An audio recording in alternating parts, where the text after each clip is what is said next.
Hey guys, Tommy Kerrigan with Tommy Untamed. We've got a great show coming up. Thank you for watching.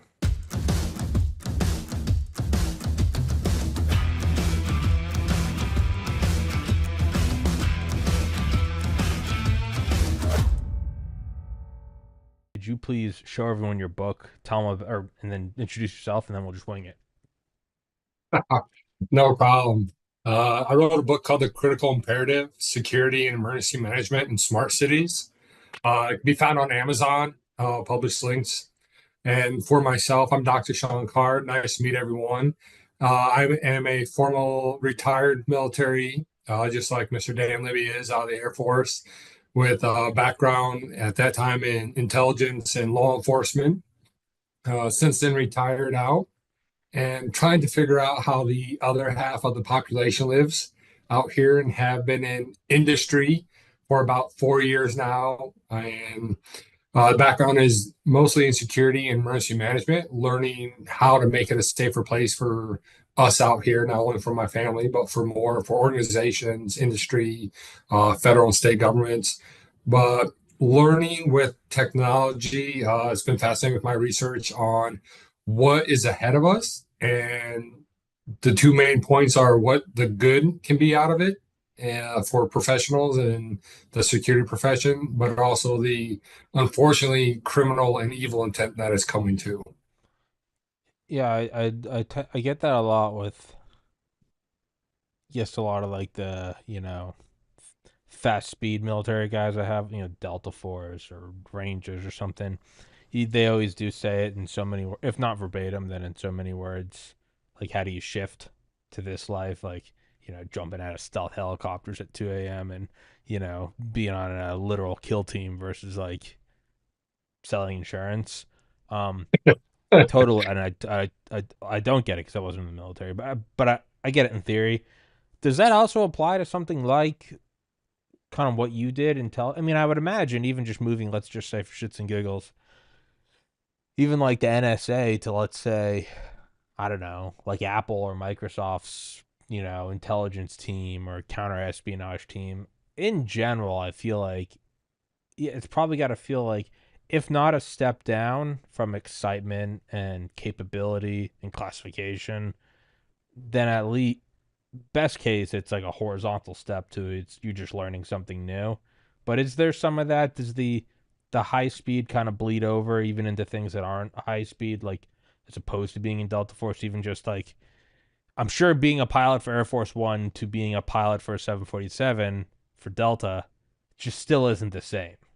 Like, do you get is do you get that when you talk about transitioning?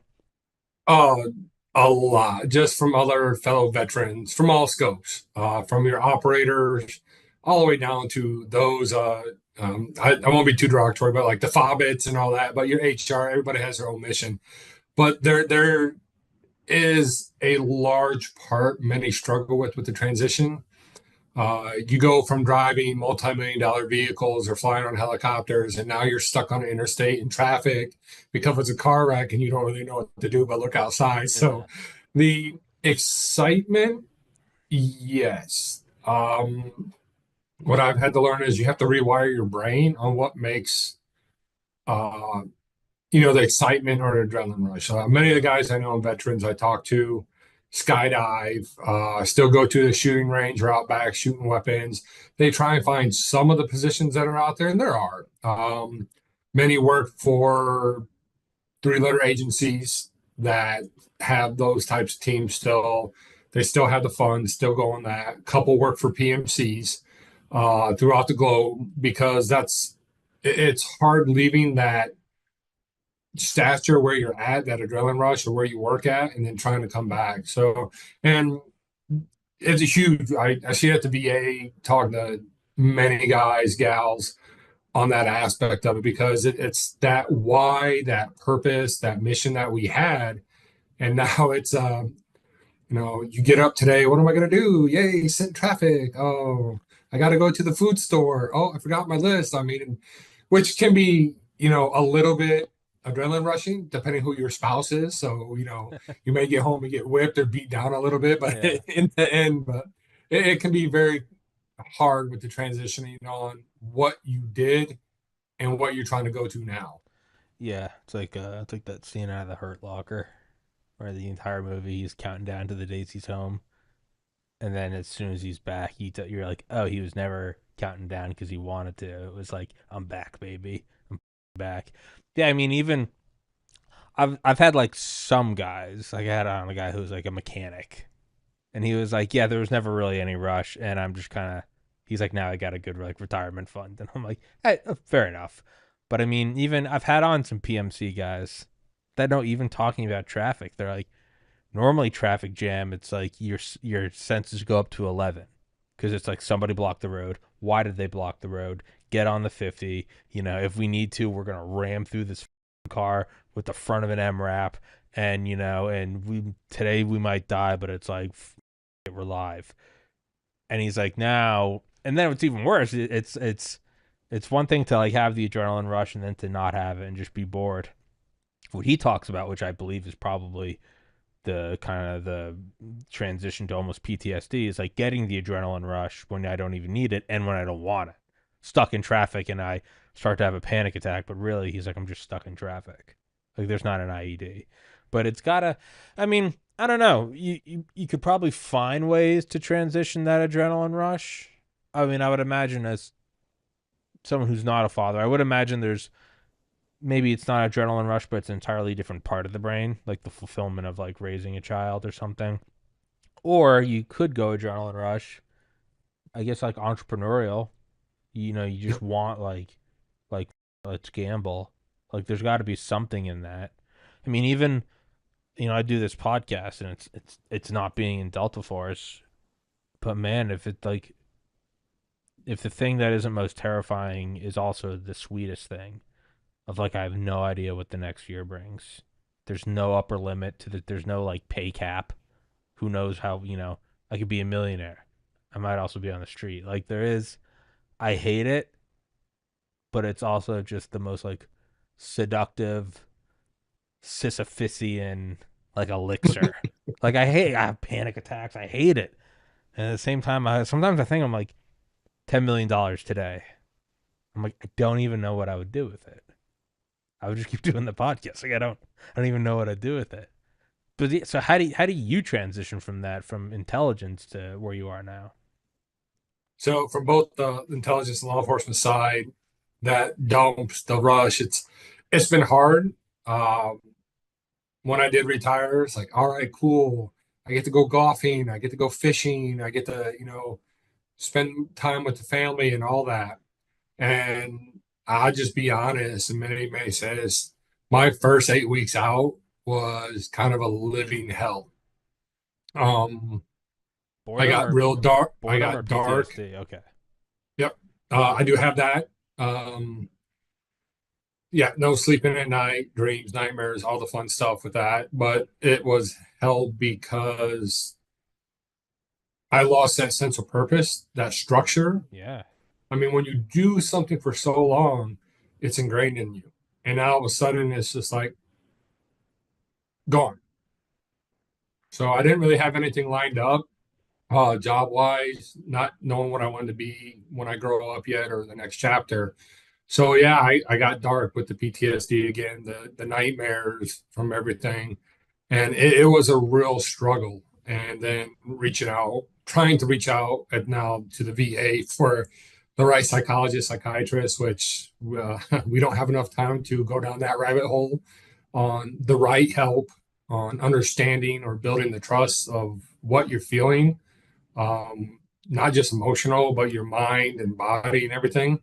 So luckily, I had a few mentors, close brethren, Dan Libby, Doug Rose, Bradley Gravos, Matt Jones, Brent Collin. We're on a thread together where we watch out for one another. Church, you're out there, Murtham. We're on a thread and just, hey, what's going on? You haven't sent a meme. You haven't sent something stupid. You haven't laughed anything. Are you okay?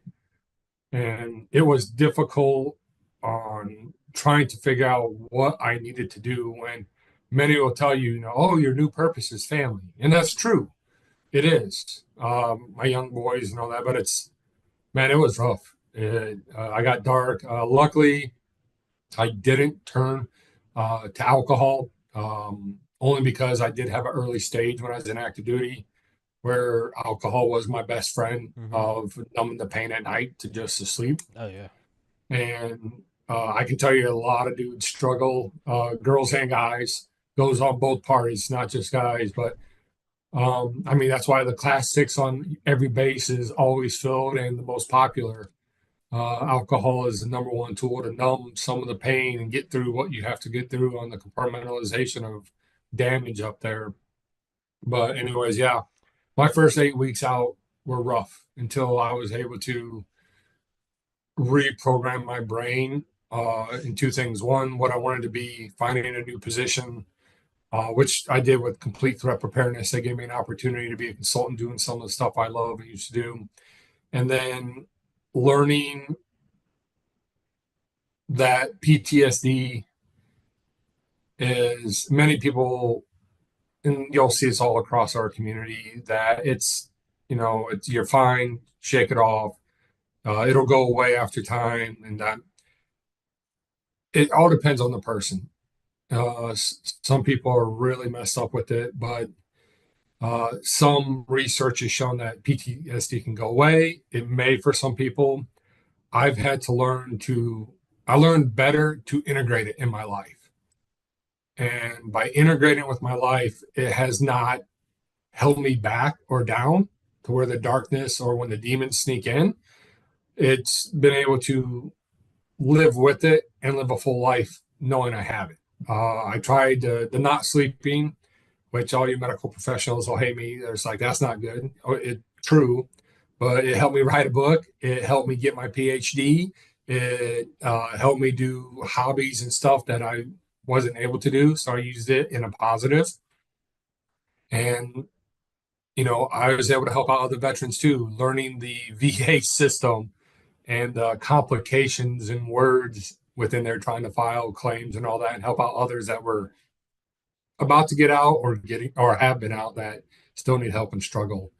Dr. Grossman wrote a great book on combat, and it deals with a lot of the different levels of stress, gray area, purple area, black area, and self educating on that helped me with my mind battles.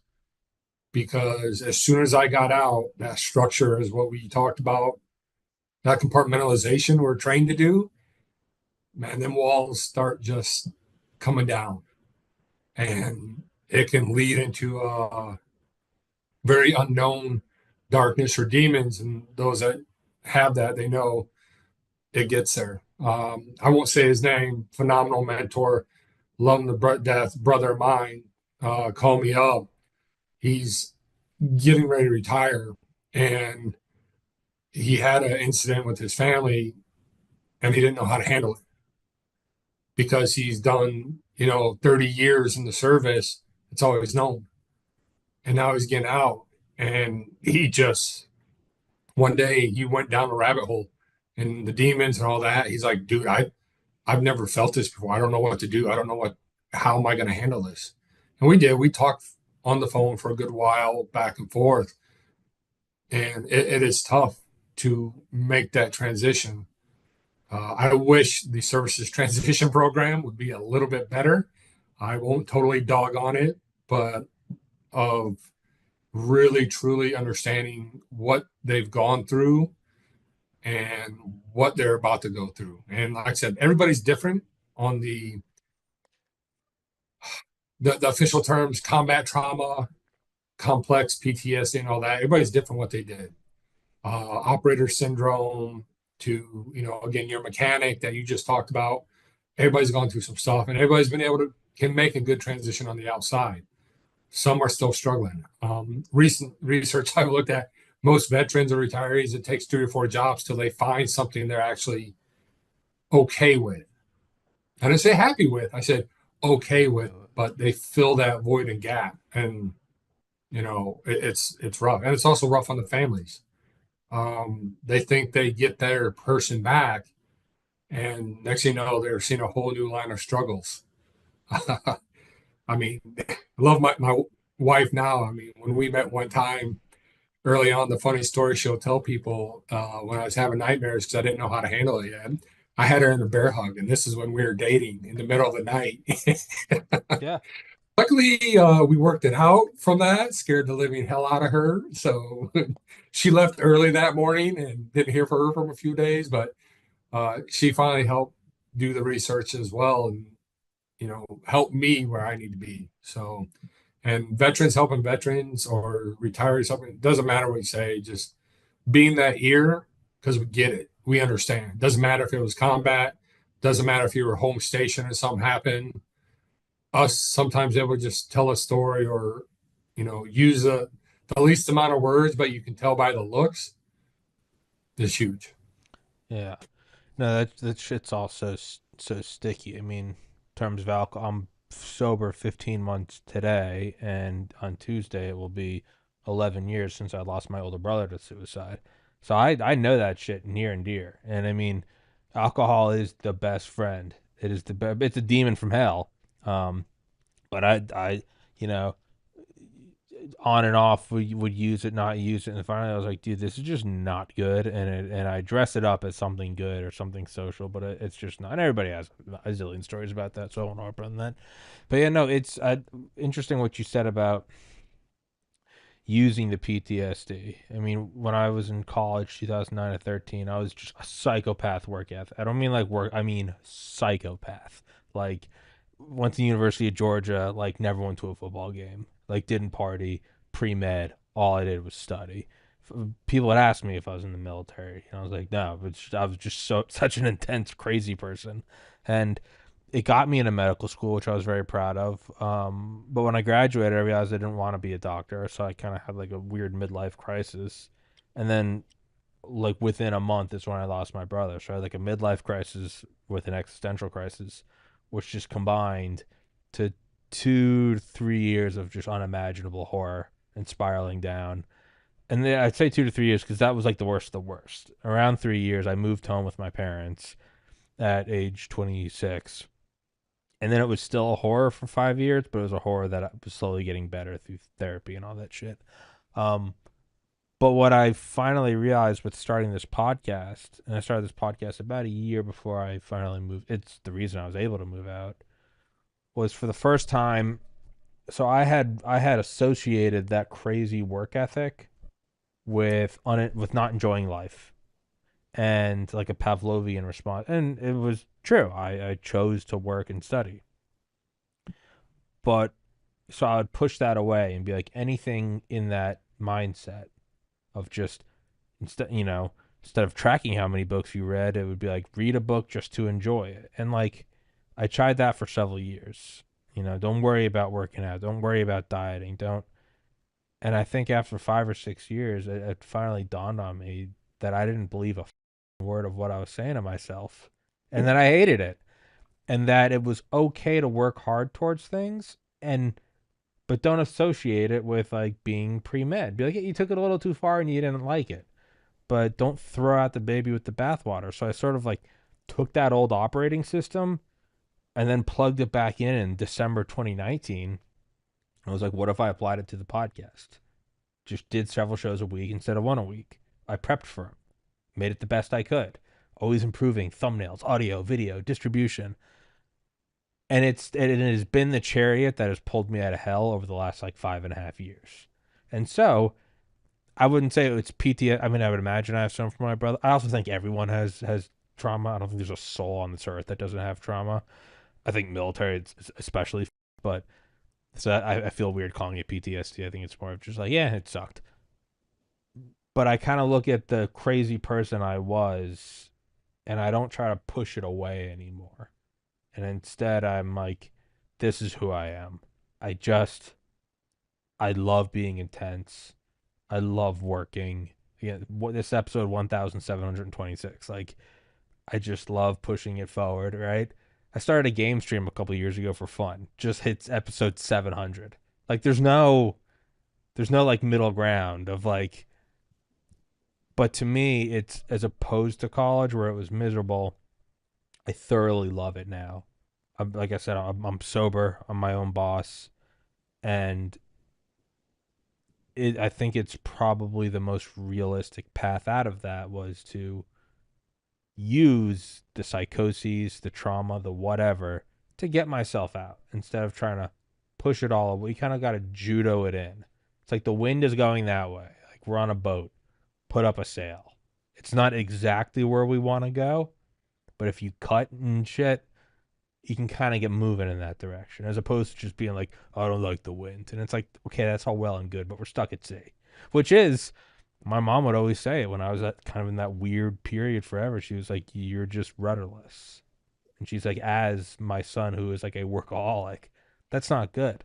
Um, and then the whole fulfillment of it all. I've used this podcast to talk to a lot of veterans about just like we are right now, and they open up about it, and I've put them in touch. I've had guys on that run like nonprofit like therapy centers for veterans. Really, like they take them out, they all go fast and shit, and you can do a lot of good from it. But in terms of sort of pivoting into just using it, it's a lot more realistic. Could you kind of go into what you were, if that's at all near the mark of what you were saying about using your PTSD and incorporating it as opposed to just stonewalling it and go, nope, I'm not touching that because it's not, as I know and as I think you know, it's not a, it's not a, it's not a feasible solution. It's for a little bit, and that might even come back to, well, what happens when it really starts pushing through the wall? Well, then you soak yourself in alcohol. Okay. Well, if eventually you remove the alcohol, you got to go, how do I deal with that thing? And it's maybe you got to start talking to the elephant in the room instead of being like, you're not there. You got to start being like, all right, dude, what do we do? You're here. How do we make this work for both of us? Like, could you go into that at all? Truth. Oh no, you said it perfectly. My early on, it was, nothing was wrong with me. Compartmentalize it, hide it away.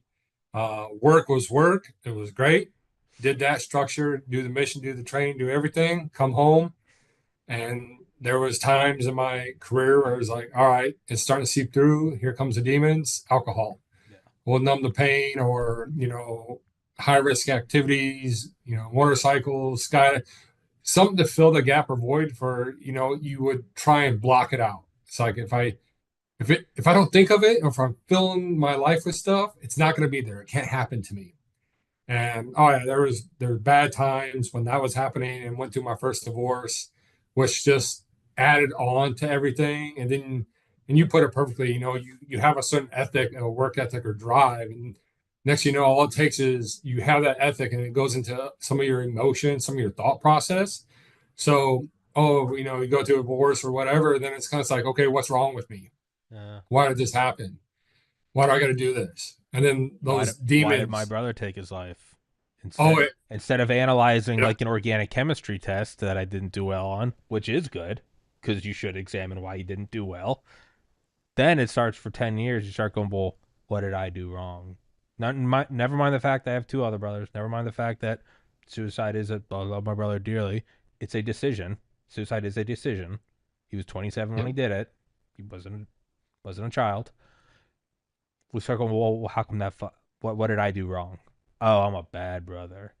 If I forgive myself, no, you're trying to get away with it. What did you do wrong? And then sorry, I'll stop interrupting you, but like you said, and then that work ethic, what happens when that flies into your emotions? Well, for me, after my brother died, I took that OCD workaholic perfectionist and I just applied it to how up, how frequently could I get? How drunk and high could I get? I'm gonna be the best degenerate. Like, sorry, keep going. No, you hit it on.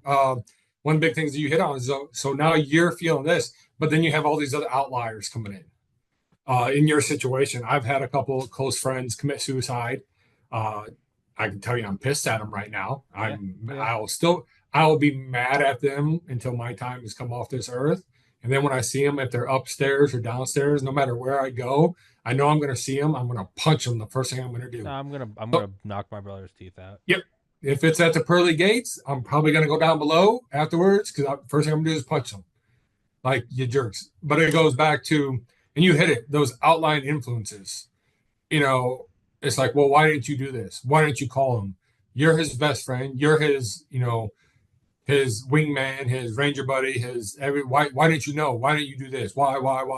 And human nature, we suck at accountability, period. It's deflection and why or something else.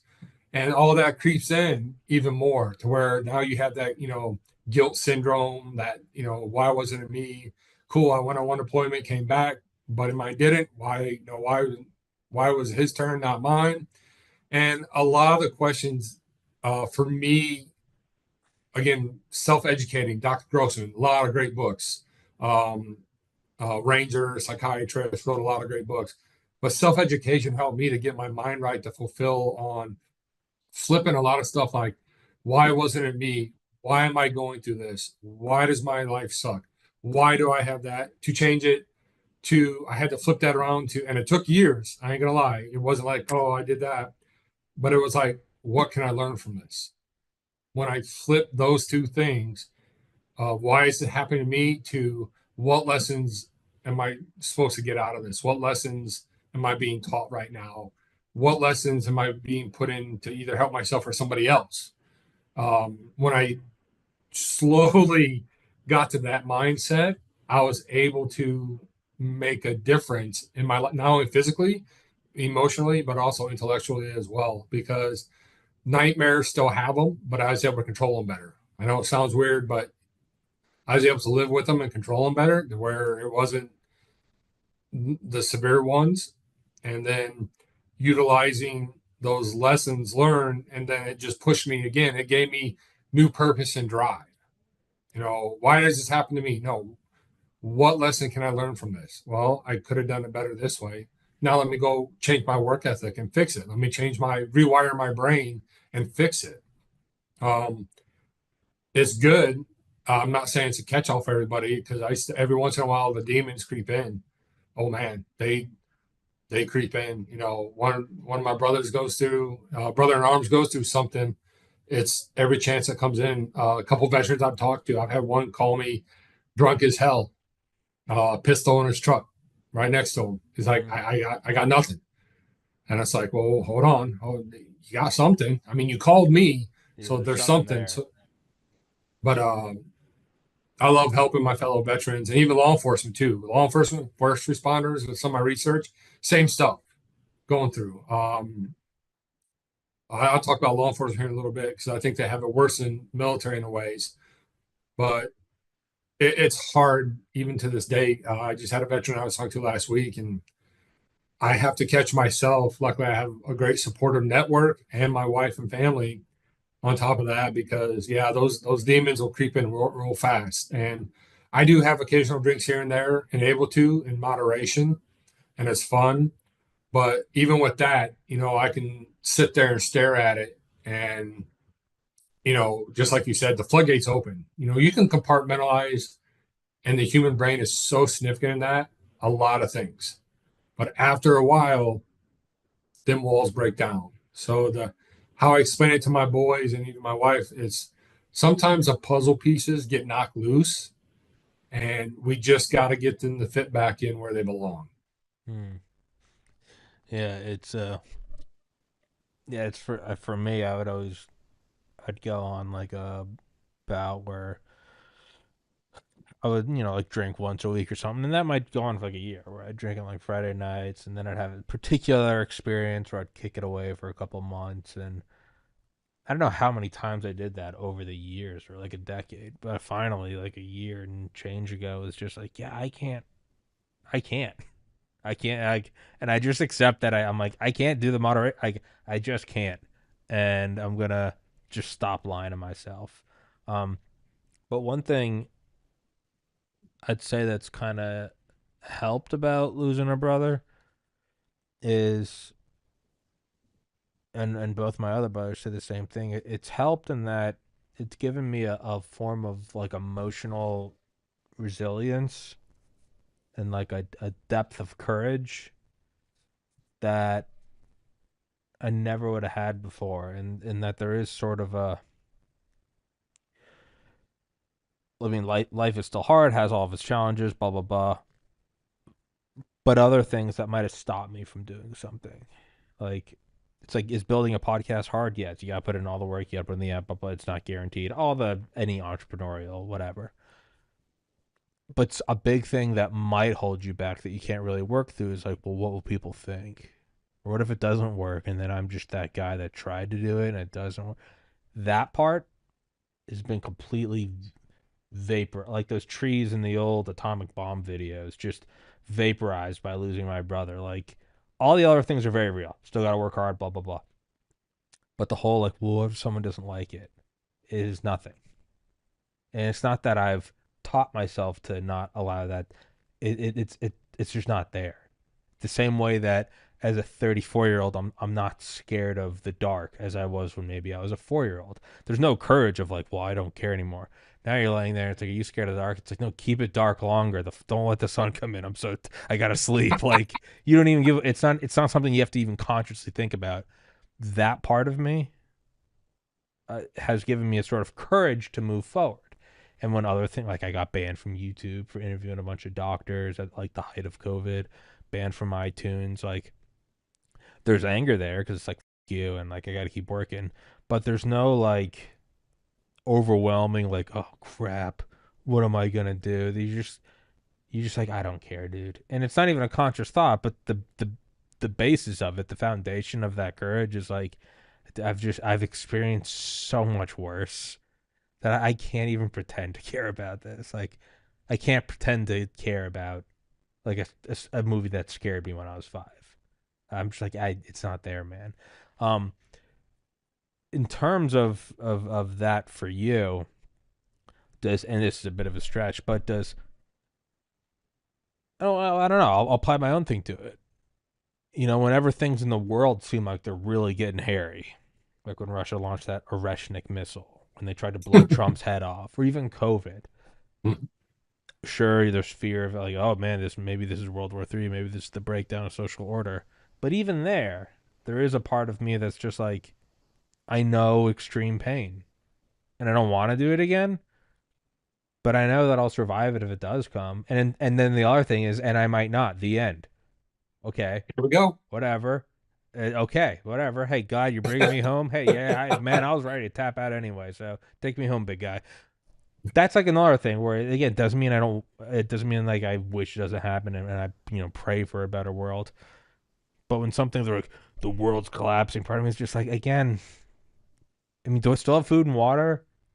Like, yeah, man, okay, whatever. It's like, all right, like, I don't care. Has any of that helped you? And this is where I'll make a bit of a leap.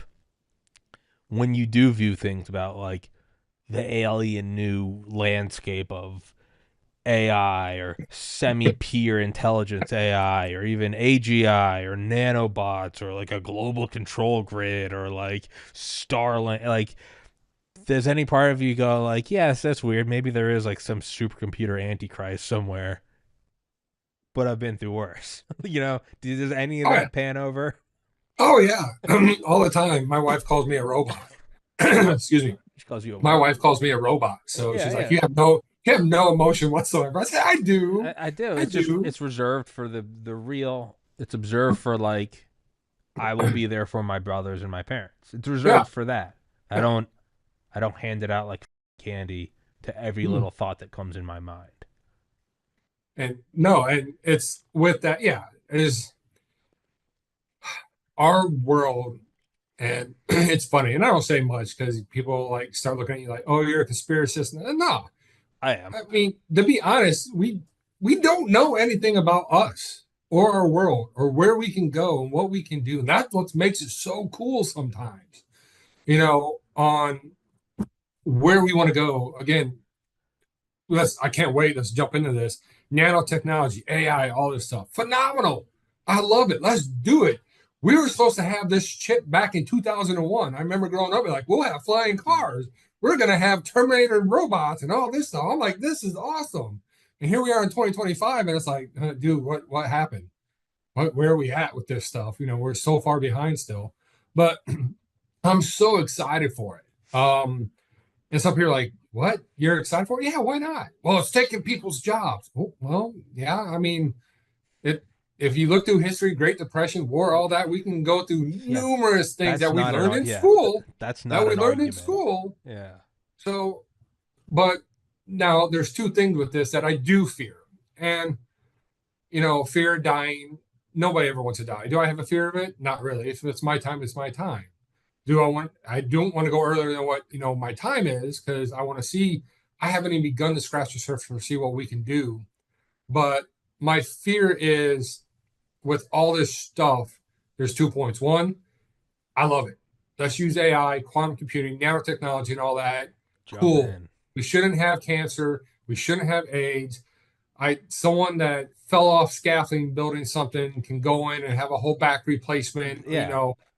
Like Bam. it's You like know, that original sin Puritan Catholic guilt of like life should be hard and like not no, I mean, if we can have fusion energy and nanobots, like that's okay.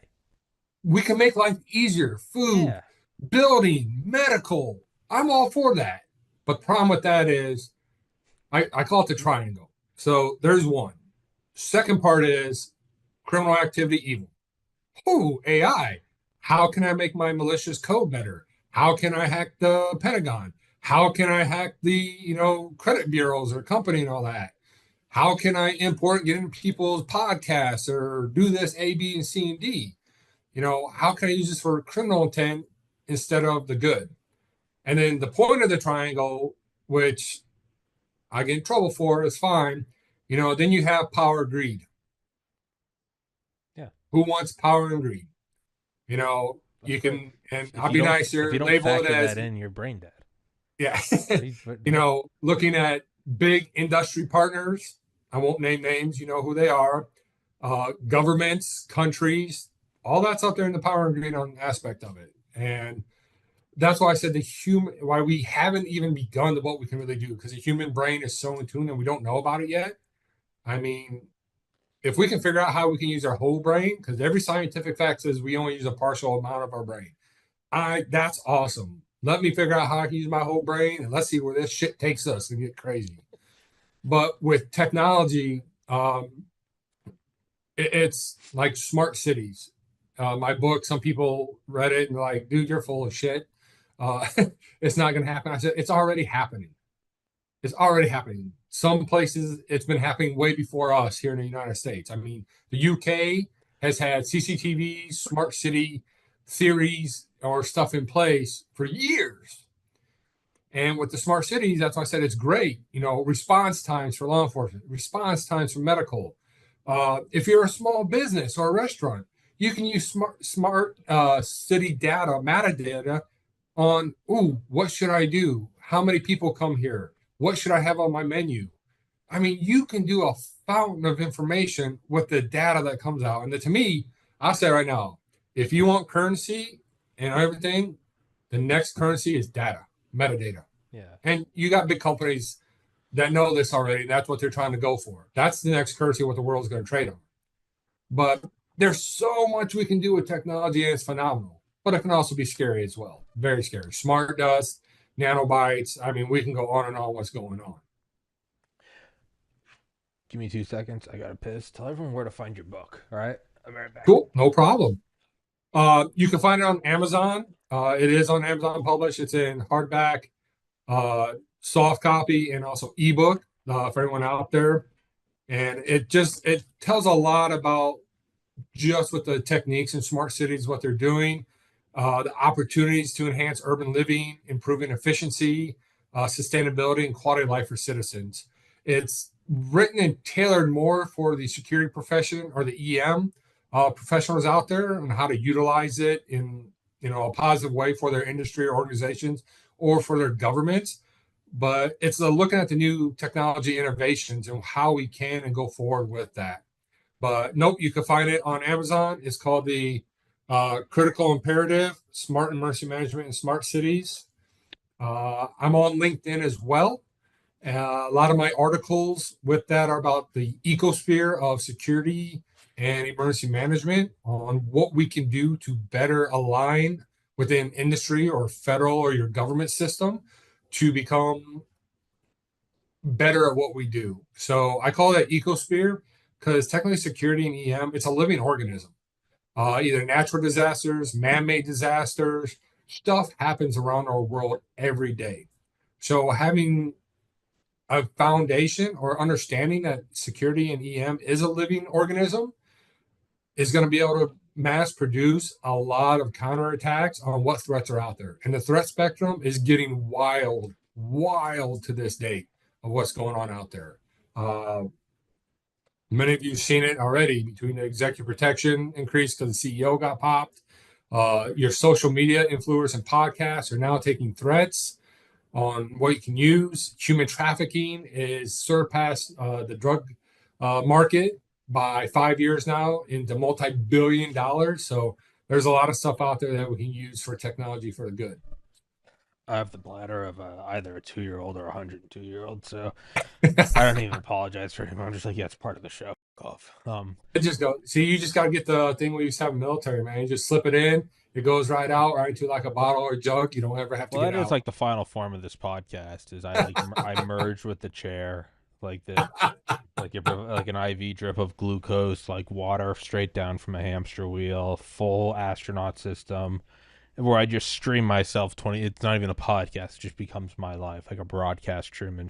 That's the final dystopian kind of Warhammer 40K end to this life. But Yes, let's yeah, go. yeah, but yeah, the power and greed thing, that's what that would be such that's such like a silly thing to not consider. Just like, I mean, it's like, well, this first of all, like, I taught myself graphic design when I lived at home, and I kind of on a whim decided to do podcasting, and now I'm like, oh yeah, that would have been eviscerated by AI as it has been. But it's also like, yeah, no, the world marches on. It doesn't. I know, and like the worn example is like horse buggies, but that's what it is. It's just doesn't mean I don't have like empathy. Like, yeah, it's gotta suck. You know, I would imagine I'm probably not that far away myself from this podcast getting swallowed whole by AI. Especially if you could just take 1,700 hours of me talking, you could make a pretty accurate Tommy. I might not even be replaced by something else. I might be replaced by generative Tommy, which maybe I can get a license to, in which case it'll be mine and I'll make money. But it's just what it is. You don't have to. Deep fake. Yeah, exactly. You don't have to be okay with the sun rising. It's on a level that is so much bigger than you. It's just like it just is. But I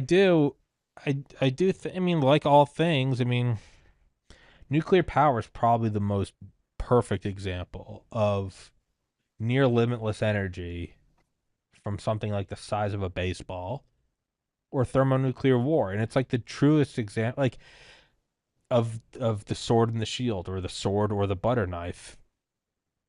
Is it can be the worst thing ever, or it can truly, I mean, and we don't use it because there's a lot of money in not using it. We use it where it matters, aircraft carriers, and it's starting to be used on. I think Amazon bought all this like land next to a nuclear power plant for to run their clusters. I'm gonna text you an article right now, actually, that I hawk like a religious zealot.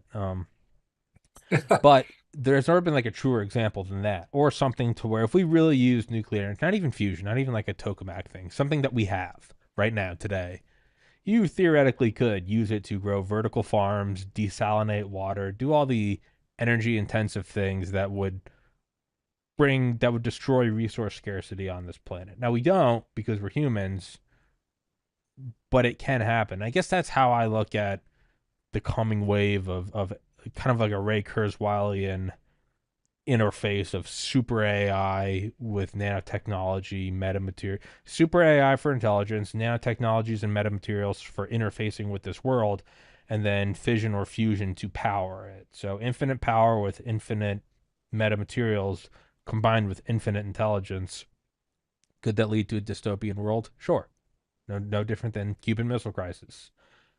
It's also it's the only way we're ever going to escape the bonds of like the human condition.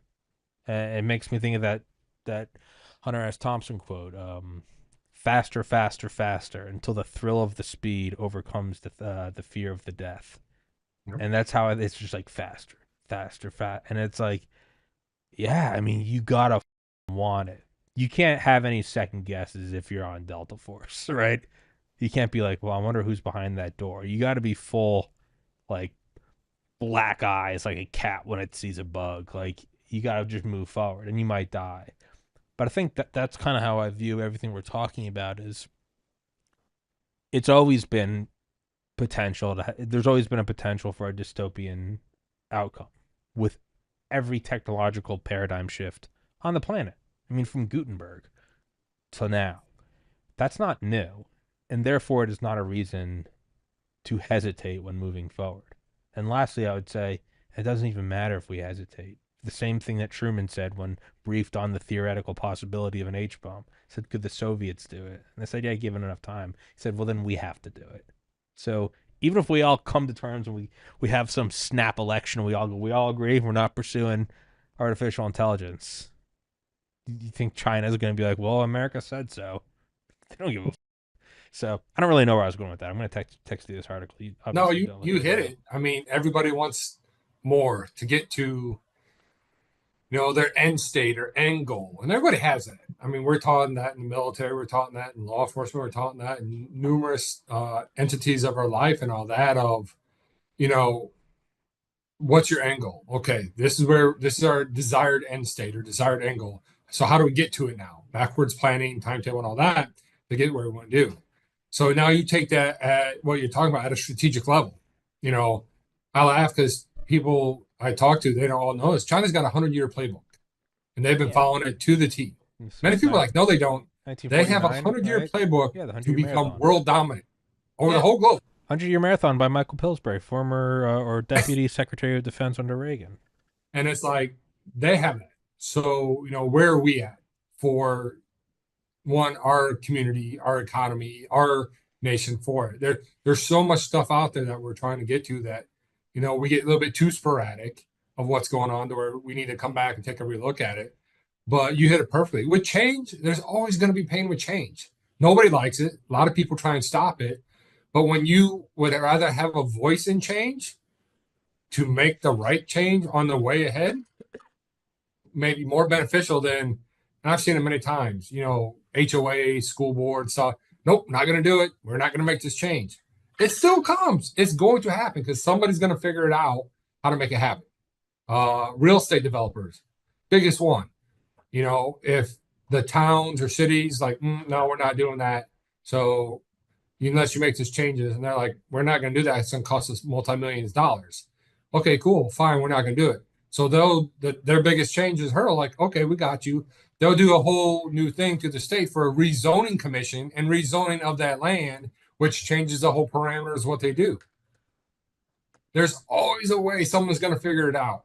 But either you could be part of it or you're going to kind of get left behind or you just watch it. Heaven's Harvest Prepper Food, 72 servings per pail, 25 years shelf life. I've had the owner Clayton on the show before. He's a God-fearing, America-loving patriot. Get one of these, get a couple of them, throw them in your basement. It's good to have it, not need it, than to need it and not have it. If you don't want to do that, you can get their seeds. You can plant your own garden, so you don't even have to keep buying them. You can just get the goods and start your own, or you can even get freeze-dried fruits and vegetables like bananas, apples, strawberries, and raspberries. They support the show. It's an honest product. It's a good safety measure to have, and they keep my show free for you. So I'd implore you guys to please go to heavensharvest.com, use the link in the description, promo code TPC. Axios Fitness Coaching is a premium resource for holistic strength and conditioning services. Axios is best known for the Training Club, capital T, capital C, an exclusive community that prioritizes accountability, technique, diet, and nutrition. Everything you need to do to take action against the decay of the modern world. Whether you're looking to improve your physique, build strength, or just take care of your health and fitness, Axios will provide you with a solution that is effective and simple to execute. All you need to do is complete the intake survey, and you can see if you're a good candidate for the training club or any other of the services. And it's going to sponsor the show. So, one company falls off, another one arises. So if you guys like the show, you want to work out, throw the show a couple shekels. Go take the survey. Thank you so much, guys. Higher ultraviolet exposure is associated with lower mortality. The United Kingdom is a high latitude and low sunlight country. Researchers there collected data on over 360,000 participants in a study of UV exposure via solarium use. When compared with non-users, solarium users had 15% risk lowered of all-cause mortality, 23% lower risk of cardiovascular mortality, 14% lower risk of cancer mortality, and a 12% lower risk of non-cardiovascular, non-cancer mortality. In other words, all other causes. Quoting the researchers, our study adds to the growing evidence that the benefits of UV exposure outweigh the risks in low sunlight environments. A link to the original publication is available in the box below the video. Get some UV light this winter. Immerse yourself in the tranquility of the blue. Visit a blue room soon. www.blueroom.com.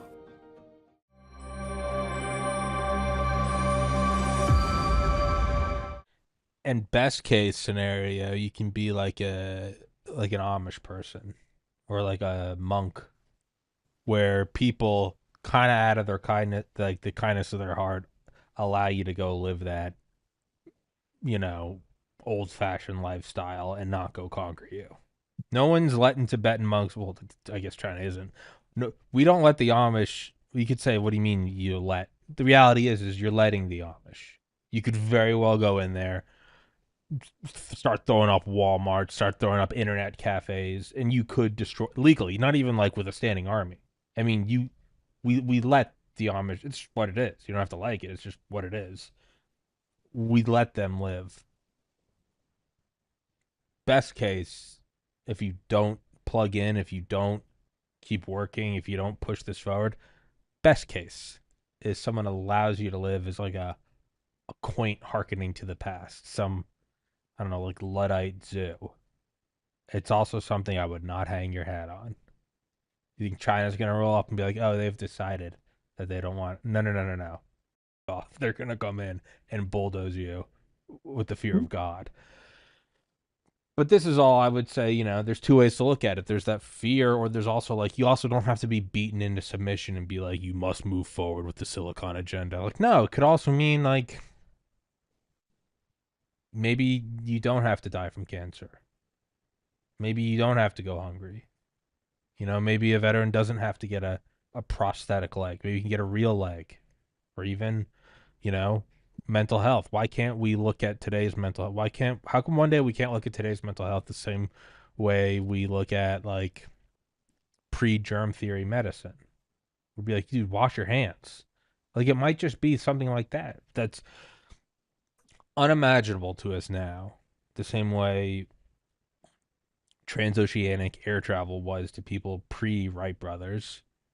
But one day it might be something as simple as like, oh yeah, you got strep throat, yeah, you got to go get a Z-Pack or something. It might just be like, oh no, you come from a long line of clinical depression, like, you should probably get these blood markers checked. They're like, yeah, no, you go get this, and that kind of puts it like, I truly believe mental health can be figured out in the same way that we just kind of flippantly be like, oh yeah, you got to give him some penicillin.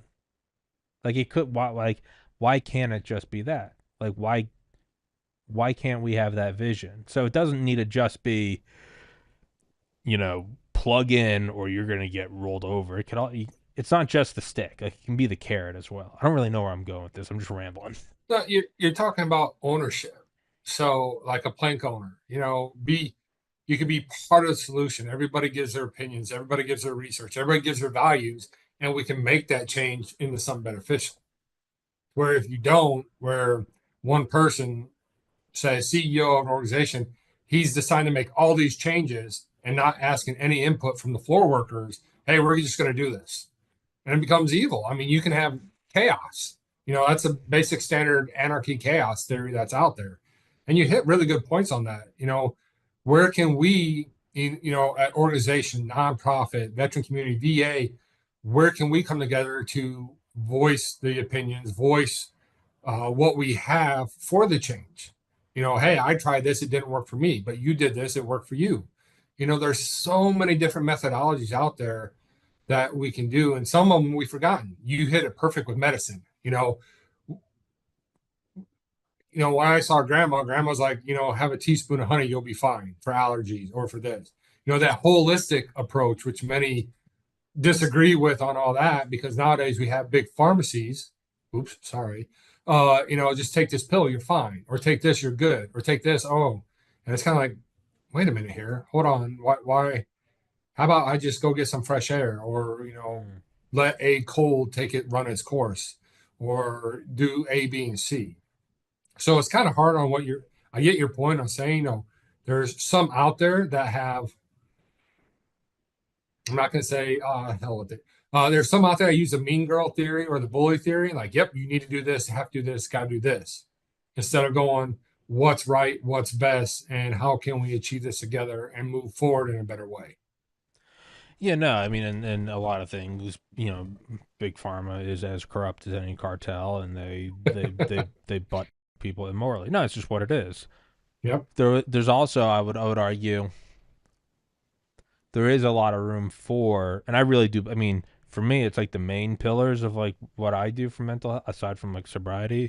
8 hours of sleep, non-negotiable. At least 20 minutes in the gym, weights and or cardio. Like shower, like clean yourself, like shave, clean clothes, meditate and pray. I try to listen to an hour of an audiobook a day, and I text both my brothers and I call my mom. Those are just like the things I do. And like if I still get sick in there, okay. But my point is the advancements also do allow you to try out those quote unquote holistic things. Like in 1850, if you got the flu, I mean, there was like a good chance that was it. Versus now, if I get the flu, I don't have to immediately go out and I can just go. I'm gonna let this run its course, and I got to cancel shows for a week. My head's pounding. I'm shitting nonstop, but I can let it run because I'm not worried about dying from it. Because for all of their flaws, there's also a lot of good modern medicine. I know if I start having like sepsis, like I can go to the hospital. Yeah. I would say that there is sort of that umbrella to where advancements in like I don't know, like genomic medicine or the gut brain neurotransmitter axis or all that also does allow you to. It doesn't mean that you have to plug in and use that for depression, but knowing that's there, it's kind of like a life jacket to go, we'll do that if you need to, but right now maybe you should just get 8 hours of sleep. You haven't seen your friends in a while, like what you saying earlier about make sure your friends are texting you memes. I text my two brothers a meme every day, and it's just like a sort of ping of like I'm alive and I know you guys are alive. You But good? but it's just a ping. I think that's kind of one of the ways to look at like medicine is not that you have to plug in because yeah, Pfizer will take some depression treatment and absolutely rape it. It doesn't mean it won't be good. I'm sure Pfizer produces a lot of things that are good. They're also a company made up of humans, and humans are we're corrupt. But I think by having that sort of umbrella would allow you to be like, I'm not gonna pull that fire alarm just yet. I'm not gonna break that glass in case of emergency. I'm gonna try to maybe lose some weight, maybe phase out alcohol. Maybe I should stop smoking cigs at lunch. Like it allows you to do these things. Versus now, we kind of don't know what causes this and how bad it can get. So versus now, you're almost a little less comfortable because you don't know. You're like, what is this? Just like a normal random bout of suicidal ideation? Because I get moments of depression that don't come from like, well, hold on, I haven't drank in a year. All my bills are paid. I still get moments of like scary demons that I don't know where it comes from. And Triggers. so, but my point is like, I guess that's how I view about the upside of like, well, it's good to know that, hey, the year's 2150, and if it does get really bad, you can go get this therapy, and yeah, Pfizer's going to kind of rape you for it. But like, hey, we've pretty much perfected turning off suicide.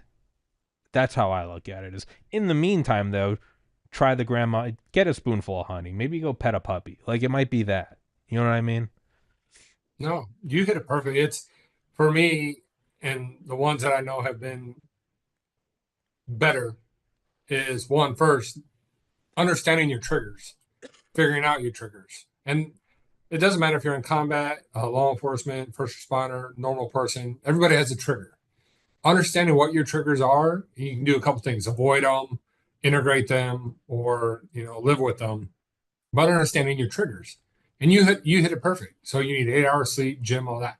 So your releases or your vents, cool. Going to the gym, love doing that. Love reading books. I love the college part, the academic, doing research. But after a while, you catch yourself those vents. You're going to the gym for an hour, but you still have those feelings. So now you're doing 2 hours or 3 hours. You have to shift those vents on what those triggers or events that you have to find that. Because after a while, sleeping 8 hours ain't doing it. Doing that, going to the gym's not doing it. Reading's not doing it. So I got to find something else to do. Okay, meditation, yoga, skydiving, or like many people I know, the veterans, even law enforcement, high risk activities to help fill that gap or that thing. And maybe just for a short time, to where they can get back into what they call their baseline structures and all that. And that's the hardest part. One thing that has kind of helped me is accepting that all of my like daily routines and habits. The best way I can describe it is like being in an airliner at cruising altitude. There is certainly not the excitement of taking off, and oh, it's our turn to taxi, and you get pushed back in your seat, and it's rumbling, and you're like, oh, you're taking off, and when you first take off, it's like every 2 seconds you're doubling in height, so the subjective change is it's happening a lot. Something exciting is happening. Even landing, and you're coming in, oh, boom, you put on your seat, your ears pop, and you're coming down. There's even something to that, and you hear like the engines go in reverse. Those are both kind of exciting things.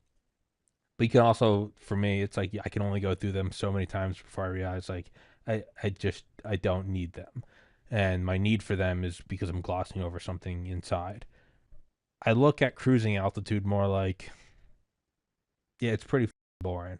Let's just be very honest. It's boring. I'm not gonna.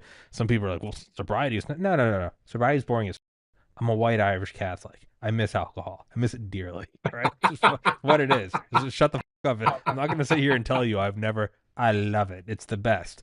But I just also know that by accepting that it is boring, instead of lying to myself and being like, no, no. I mean, it's boring. On a Friday night, I'm like, what was the point of the work week?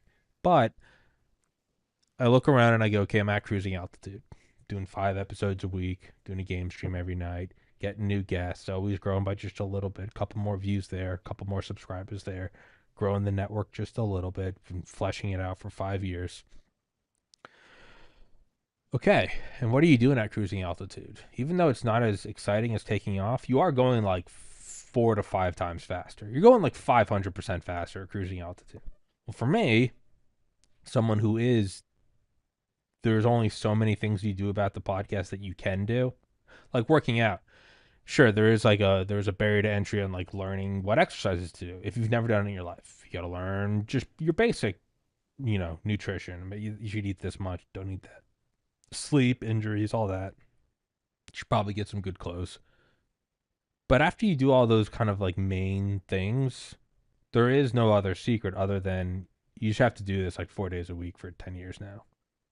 And now you can take shortcuts. You can do steroids. Hey, there's a lot of downsides to that. That'll f you up. That's how I view my cruising altitude now. Is like, it's boring. It is. But I'm gaining more ground per second than I would during those exciting times of taking off and landing. I'm personally not going through my problem with alcohol wasn't depression, it was panic attacks the next day. Okay. I'm getting things done that I know I want to get done. I'm building the podcast. It's clearly something I care about, and there is no other shortcuts. I'm doing everything else. It is well, if you've done everything else and now it's just a time game, you probably want to be at cruising altitude for the longest period of time, right? Because that's how you're getting to the thing. And don't lie to yourself about what it is. Be like, no. It is even at cruising altitude. Even the weather's pretty like undifferentiated. It's just like dark, to like bright blue to like gray. Like there's no, you know, it is boring. What you get up, go to the bathroom, okay? It's boring. But I've done enough takeoffs and landings to realize that those thrills end and that they're pretty empty. And that right now the cruising altitude is getting me to something that it's far better than the takeoff or the landing. And it's the destination I want to go to. My destination right now is podcast makes enough money that I really am I'm comfortable. Right now it's still scary. There's nothing never more than a couple months guaranteed. My goal for the podcast, enough that it's my job, enough that I can find a girlfriend, I can have a wife, I can have a family, and that ultimately I can use it to. I do want to do good in the world with it. I want to build up the platform, just have fun with it. But that's kind of how I view that. Is like, so when you're saying like, what happens when it doesn't do it anymore? There are some days where I do the 8 hours of sleep, do the gym, do the book, do it all, and I'm still just eh. I just accept that, like, yeah, sometimes it's eh. What do you mean? But I did everything. Yeah. And you still feel like dog shit, huh? Yeah, I'm kind of flat. What do I do on those flat days? I stay at cruising altitude. I go, all right, I'll go to bed. I wake up the next day. And then a couple days later, all of a sudden, I'm like back to, I'm like, yeah, a year sober, doing this, I'm doing that. And so I don't know. With those things and like what happens when your routine isn't enough, you just sit with the it's not enough. I'm at cruising altitude. It kind of sucks. You hit it perfectly because it's like the you made the great choice. So what I mean by that is that cruising altitude, you're there, it's boring as hell. It's like being an MP or law enforcement. When we have a boring day, which drives us insane, that was a good day. That's a very good day. And Good there are day. days that you will wish to be People, at cruising altitude. yes, people don't understand that when being an MP in law enforcement, that boring day, even though you're so built up, that was a good day. Everybody's coming home. But now, like you were talking about, that cruising altitude is great. But many, when it hit that decision making point, didn't go for cruising altitude to this health, sanity, success. They chose that thrill, that emotional, like, and Dr. Grossman put apart that emotional roller coaster on. I like that thrill. I like shooting guns. I like skydiving. That's how far down can I go before I have to pull that parachute. I like scuba diving. Um, uh, had a friend, hey, I'm going to Thailand. Let's go have some fun and do some high risk stuff there. It's like, Yeah. dude, just be careful on that aspect of it. But Yeah. again, some people they hit that rut, or even after cruising altitude, they want that thrill again, just that little bit. So you may take off the cruise control button and just press down a little bit, just to get that little feel. And the stewardess and flight attendants are like, "Whoa, what happened?" It's like, "Oh, nothing, nothing. We got it, we got it." But now you kind of have that little sensation. It's like, Yeah. okay, I'm good now. I can go back to cruise altitude. Or you like, let's go a little bit more. Just a little bit more. Cool. And you put it, it's like for drinking. How it used to be is like, I'm just gonna have one drink. Oh, everybody's here. I haven't seen you in a while, buddy. Shots. Let's do it. All right, just one. I can't do fireballs, tequila, just one. Boom. And next thing you're looking around. I got Jim, Johnny, Jack, and Jose, and we're having a great time. And it's great hitting. And congrats again, making the choice on that cruising altitude to where others, and they can live that lifestyle too. They love that thrill lifestyle. And you probably have friends Oh yeah. that do it They do it and they do it nonstop. well. I have friends that they're not even degenerates though. It's like they're doctors and lawyers, and I'm like, hey, me, like And it's phenomenal. I got yeah, go buddies that do ahead. that too. And it's like, hey, that's cool. But what I have to, and again, going back to the why, why me, why they get to do all that and I do it. I'm gonna ask the question is, why are they doing it? What are they giving up to do that?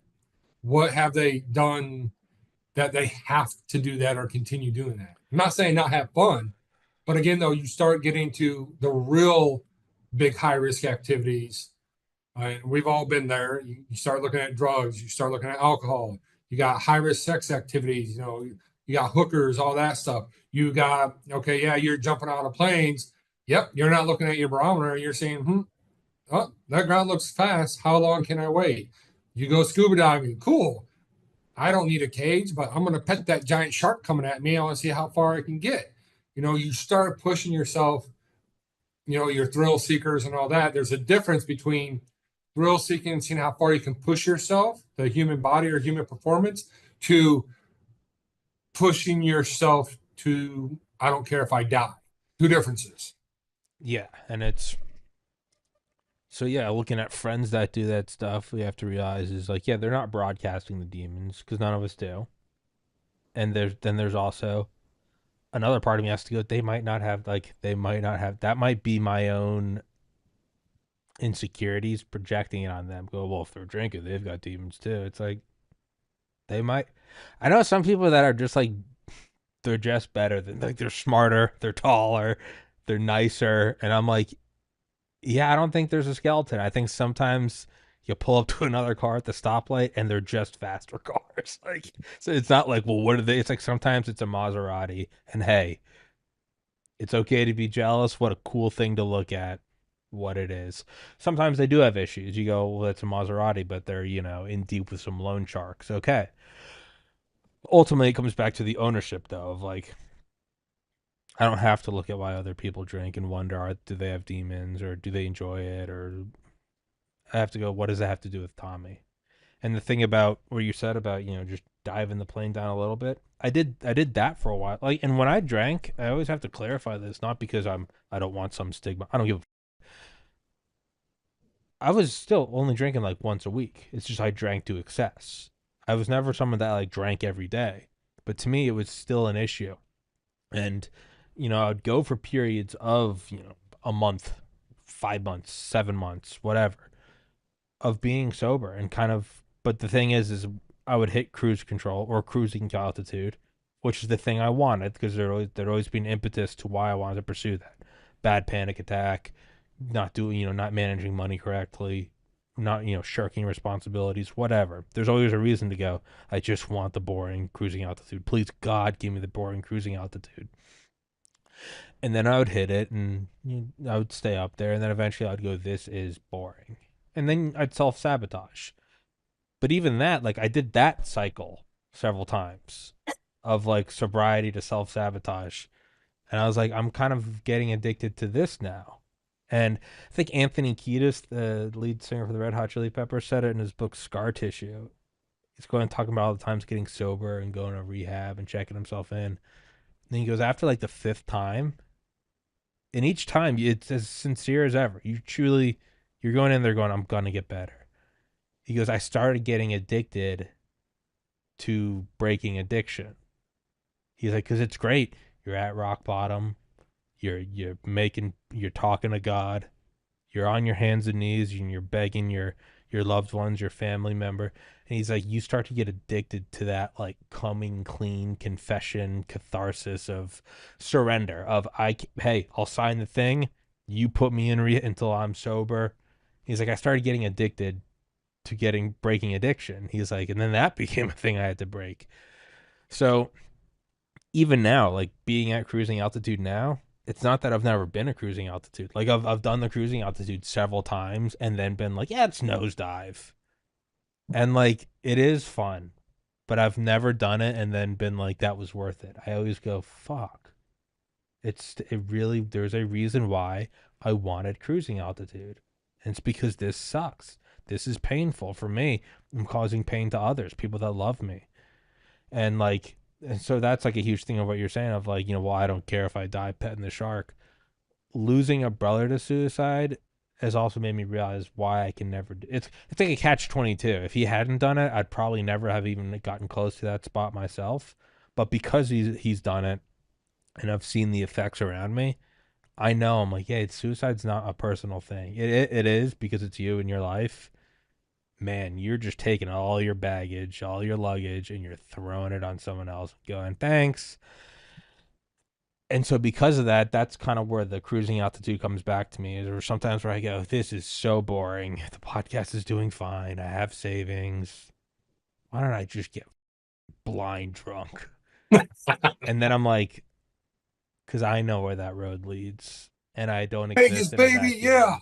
Yeah, exactly. But for me, I'm like, I don't exist in a vacuum. I have two brothers and I have two parents, and I was in a bad spot for a long, long time, to where I know that they were fearful of me taking my life. So I'm also like, yeah, it's not a victimless crime. Nope, I because now when you take that nosedive, you got passengers. And many people, I'll say, shit, I did it myself. There was a point where I was thinking about the passengers I had, my daughter, my ex at the time, not even thinking about it. Nope. Nosedive time. Here we go. yeah, Woo! And it's, I can eat a bowl of Cheerios with Jack Daniels in it and we're good to go. yeah, I'm functioning. This is great. But no, when you hit those and it's hard and the boringness is there and you try and find those thrills, but you can find those thrills in a way where you still keep that cruise control and all that. And that's one of the hardest to do, but a lot of what we're talking about, it all comes down to choices and decisions. And it's, when you get to it, it's trying to make that choice and decision. And again, it's not why is it happening to me or, your brother condolences, why did he do that? Instead, the question is, well, what can I learn from this? well, yeah, And I'm at this. I worked a lot of, law enforcement and military doing suicides. One thing I never fathom, and I get it, human side in this, but why, when somebody does that, we praise them. When you hear the eulogy and all that, he was a good man, yeah, a good. She was an awesome spouse. She was an awesome mother. She would give her back on that. Not you hear all this stuff, all this positivity. You praise them. People have, rededicated roads, sidewalks, buildings to them. But it's kind of like, I understand that from the human aspect side, but then on the other side, it's like, no, no. They took their own life. They left behind a daughter or a son. They left behind a spouse. They left behind a family that have all these questions of why, of gaps and holes and mental blindsidedness that they're never going to get an answer to. But let alone when, again, like any death, you celebrate their life. You do this, you do that. And it's like, it's so funny seeing that. I used to get so mad at that when I had to work, put them together or do that for the families. And I'm like, I see what the family's struggling through, but then, oh, he was awesome at work. He did this, he would do all that. And it's like, yeah. Um, the second point, like my wife, I love her to death and I hate her. I hate her. She is the nicest person in the world. Her heart is so big. She is the nicest person in the world for anything, especially animals. I'd have a whole farm if it was up to her. Nicest person in the world. Someone can do her wrong, she'll be nice. She'll be upset about it. She'll vent to me about it, but she is so nice in heart. And there's days, even in my struggle demons, I wish I had a percentage of what she had when it came to that. Because there's days, and it's hard. And yeah, you can ask Dan this, with the transition and stuff. It's hard talking to some people where the only thing running through your mind is, I just want to throat chop this person right now. I think I can pick him up and I think I can throw him 20 feet. It's what runs through your mind is so hard on certain things, and just human stuff. But that's what I think what you mean on a lot of things. And for me, that cruise control is awesome when you can reach to it. But again, knowing and understanding how to get there and what you have to do is a hell of a choice. And lately, I'm not going to say, oh, the new culture, the new society, the new society, they're weaker now. No, I mean, we said that about our grandparents and all that. The culture and dynamic, though, has changed, you know, and I've seen that firsthand. If somebody fails, they're done. They give up. I can't, it failed. It didn't work. Nothing. To where it hurts them of achieving.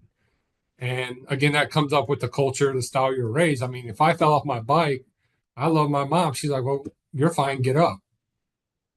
Do it." It's funny how that aspect works. To where nowadays, they fail once. It's like, I give up. I can't do this anymore. It's like, okay, what did you learn from that failure? Move forward. Move on. Life sucks. Life hurts. Life. Not everybody has a silver spoon. Even those that do have a silver spoon, you don't know what demons about it. But life sucks. But here's the cool thing about it: we get to choose what we want to do and how we can do it. Yeah, no, I guess for me when I look at, I don't even disagree with you about laziness and giving up. I also think that every person who's ever lived and any millennia always thinks like, oh, the kids these days. It's like that will go forever. That'll go. My grandparents' greatest generation. I'm sure their parents were like, you kids in your radio, and I'm sure their parents were like, oh, Model T, this magic car. Back in my day, you had to feed your car. It's called a horse. It's like that goes forever. Um, and also, but in terms of like people being like lazy and not following through, I'm like that helps me. Podcasting, oh, you gave up, good, less competitors. I kind of look at it from a cutthroat way. I'm like, good. Um, I did. I mean, I'll never tell anyone to quit, but if I see people, am I gonna sit there and go like, no, I hope you can keep competing with me? No. Oh no, I'm gonna beat you. Yeah. No, That's but what I, I I see. love when I see other people doing shows over the years. I love because there's nothing of you. You always, I think Chris Rock said, so if you're on the side of the highway and your car doesn't work and you wave down help, no one will ever help you. But if you start pushing, people will come by because they want to see someone who helps himself. So I get that entirely. But you know, about the suicide thing, about the praise, it's no, I get you because you're so angry at them and you hate them so much. I think for me, it's like, but 51% of your heart loves them, and you're so angry at them, Oh yeah. but but at least 51% of you loves them. And so you're gonna go out there and say, I miss him every day and he's a great man. And you do mean it. You can be angry, but it's almost like you and the siblings in the family. We talk about that. We reserve that for us. Like that's private. Um I think also, getting there like I almost moved when I moved home, it's because I was on like on the edge. I was ready to go. And I realized over the years of like kind of feeling suicidal after my brother died to when I actually started to become truly suicidal. I was like, oh, there was like earlier I was like sad and wanted to give up. When I actually kind of got close to that, it's not even related. It's like you're on a drug. You're not even here. You're not even thinking. It's there's getting drunk and letting your tongue slip, and then there's getting blackout drunk. If you get kind of drunk and maybe say something to someone, okay, that's like your true self talking. There's also a point where it's no longer your true. Like when you're so drunk, you're just like hey, you don't even know which way's up. Like you're not actually angry at the microwave. You're just so drunk that it's not even. Versus if you're 2 beers deep and you maybe make a comment, that's you coming out. If you're so drunk, you're punching the mic. You're just an idiot. Um, so when I look at like my own kind of subjective experience, quote unquote, being there, is sort of coming out of it. And now looking at that years later, I'm like, oh, there was no, you know, that I was either okay or not okay with hurting my family. I'm like, I wasn't even there. That was a different language. Like I've that's like saying, when the pharaohs built the pyramids, did they think at all how that would look as Facebook profile pictures? You're like, what are you talking about? It's 5,000 years before the internet. That's 3,000 years before Jesus. Like, what are you talking about? So, from my own experiences with kind of getting close to that edge, I mean, you might as well be on a psychedelic. So for me, saying that is like, so I think that's why my heart still goes. I'm still angry at them, but I think that's where my heart goes to, like loving and praising them, is because like it's like you've got by the time you're even there considering it, like you've gone over the waterfall. Like Yep. you can't be like do you know you're gonna hurt your like you're over the edge. Like you're not at that point. The only thing to do is grab them and try to pull them back. And if they can't grab them, if they've already done the deed, you can't bring it in your heart to be. You can be mad at them, but the overwhelming feeling would just be like, even if you accept that like there's nothing you could have done, and you accept that it's their responsibility, which takes years to get to, you Oh can yeah. still look at it and go, it is just a shitty like I live in downtown, and every once in a while I'll see like it's like a homeless person just like screaming at this guy, and sometimes you're like, shut the up, and then like right, and a lot of times I'm there, and if ever you see like sometimes you'll see people say, hey man, can I have a couple bucks, and you're like, sorry dude, look you, you're like, man, that guy. Sometimes though you see like a crazy guy screaming at the sky at 3 in the morning, and there's like an ambulance there, and you can see like the EMTs are trying to like help him. There's really nothing else to do. Just be like, God, say a prayer for him, man. That guy's. I think that's how I look at suicide. It's like it's not even a. You're just like, I don't know. There's nothing to do but like throw No, your heart out to it. Doesn't mean you can't be you have angry. to. Doesn't mean you can't be pissed. That's all well and good. But to comment on why do people pray? I don't, because it's the only thing that makes sense. It's the We're only human. modicum of control you have is to say I'm gonna say I love him instead of I hate him. I don't know. It's an unanswerable question. Quantum physics is easier.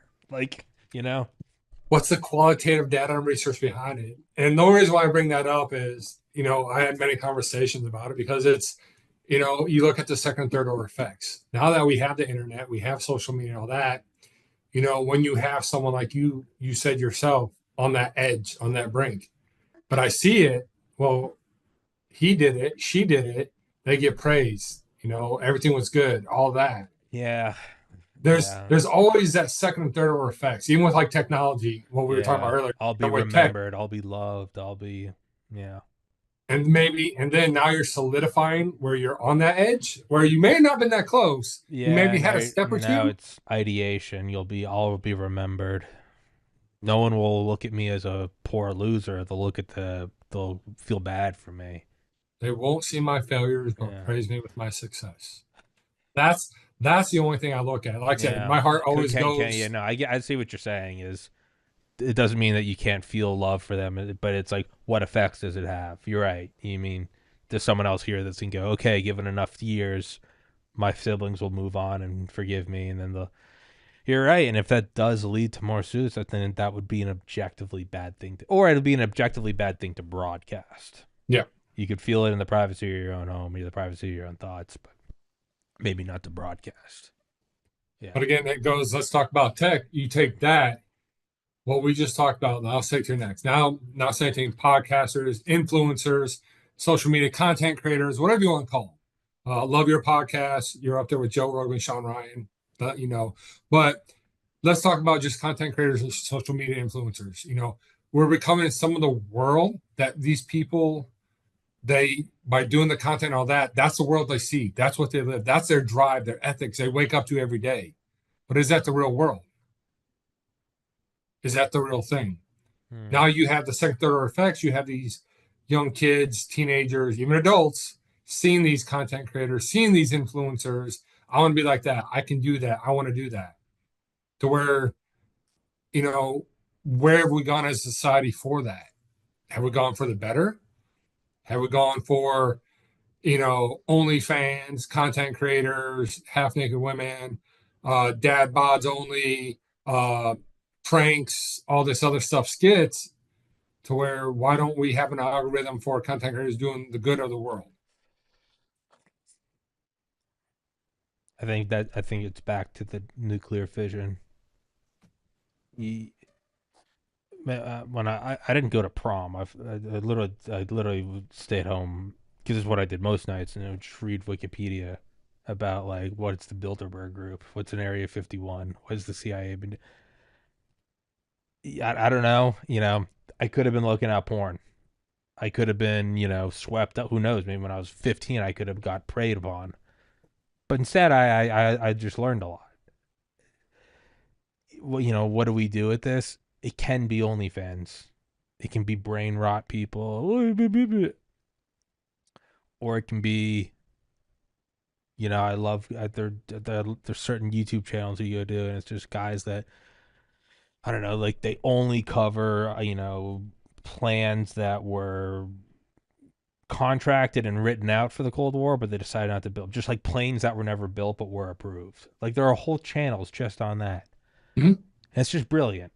And I look at that and I go like, I'm 34 now, but like, yeah, I could see 14-year-old me doing that instead of trying to like sneak out and get vodka. Like I didn't drink till I was 15 or 16. Most of my friends were drinking by like 11. I'd argue a lot of it was because I was just doing other shit, like playing basketball, or I was using Wikipedia to be like, what is the CIA? Like learning about that. Like, so I mean, like, yeah, what do we do with that? I think those are the people that are using OnlyFans were people that were gonna go do whatever, some low hanging fruit dopamine rush. And I think that the people that are using it to learn, like, you know, every day I listen to an audiobook, at least an hour. No one made me do that. I don't even know if that's something you can learn. I think it's just who you are. What I could also do with that hour and a, high speed bandwidth on a touchscreen phone is I could look for porn in an hour. I could look at porn for an hour. I could look at mind dead Instagram reels. TikTok videos for days. That's what I mean. Is like I think who you are. I think you were gonna do that without like whatever it was you're gonna do. I mean, I have friends that have gotten sober and I never said a word to them about like me doing it. They just did it. They just woke up one day, were like, yeah, it was maybe better for me to not do that. And I'm like, that's amazing. I think those people were just going to do that. I think the people that used, the beauty of the internet for TikTok, I think if you took that away from them, man, and it was 500 years ago, I don't think they'd be going, oh, the Gutenberg press is used. Now we can all read the Bible, or now we can all learn about Copernicus. You'd have people 500 years ago that were just essentially reading the same, like OnlyFans on like parchment. Like I don't know. I think you have low hanging fruit, you know, retards doing whatever. Dude, I got piss again. I'm drinking so much water. Dude, I'm sorry, No problem. but we do need to schedule another one because I would actually like to talk about like just the coming singularity of technology that is unfathomable. Oh, it's out there and it's coming quick. Many of us don't know it or understand it, but I mean, it's in plain sight Yeah, that it's happening. But no, just let me know. I had a great time with this, and it was just that was a blast, man. phenomenal. So you did hit a few points. I mean, kind of touched my heart a little bit on a few of those, but Good. it was amazing on that. And I'll get the book out to you. So No, yeah, I'll text you my address. And yeah, no, I was gonna say about kind of like talking about like mental health and all is so back to the algorithm, the internet, OnlyFans versus Wikipedia. That's kind of like my ultimate is how I look at the podcast. I'm like, I have fun with it. It's illuminating. I learn. I have authors. The best thing I feel like I can do is take the pain of what I've been through and the pain of subjectively of what my brother went through and use that and talk to other people about and then God knows who's listening to it. Most people that listen will never they were just passive listeners. I don't know who they are. I guarantee you someone somewhere has heard something even from today's show and it has helped them in yep, whatever mental scenario they're in. So it's like it's what you make of it. It can be TikTok reels or it can be like heartfelt discussions like today. It's yep. it's it's it's what you make of it. Yeah, I'll text you my address. I'll text you the Spotify will be up today. Rumble will be up like tomorrow or the next day, and yeah, we'll definitely do another. So we'll wrap this shit up, dude. That was fun. I appreciate your time. No, I greatly appreciate all that. And like I said, any way we can help those that have been through, I just say trauma, no Yeah, matter where you are. yeah, Um, it can get really dark and really scary, but you never know who's right there reaching out to help you and pull you back into the light. yeah, yeah. There's a funny meme I like where it's like a skeleton and he's got like two revolvers and electric, like a five-headed electric guitar, and he's on a skateboard. It's just like the meme of like cool. And he does today sucks. Tomorrow might not suck. The only way to know is to be there, and at the bottom it says like, here's like the suicide hotline. But I just love it. It's just it's like a pirate skeleton I on a might look that skateboard. up. Yeah, and he's like, today sucks, tomorrow might not suck. The only way to know is to be here, and that's kind Yeah. of how I look. It's like a light way of like, that's it. You're right. It is. It might it might not suck tomorrow. So, um, but dude, I appreciate the talk. I appreciate you opening up. I'm sure we helped somebody. I know it helped me. So there's at least one person. Um, but I appreciate your time. We'll definitely do another one, and I don't know. We'll talk about technology next time. Sounds good, brother. All Like I right. said, thank you, everything. Make sure everybody out there is listening. Uh, no, next time we're gonna hit hard in the tech.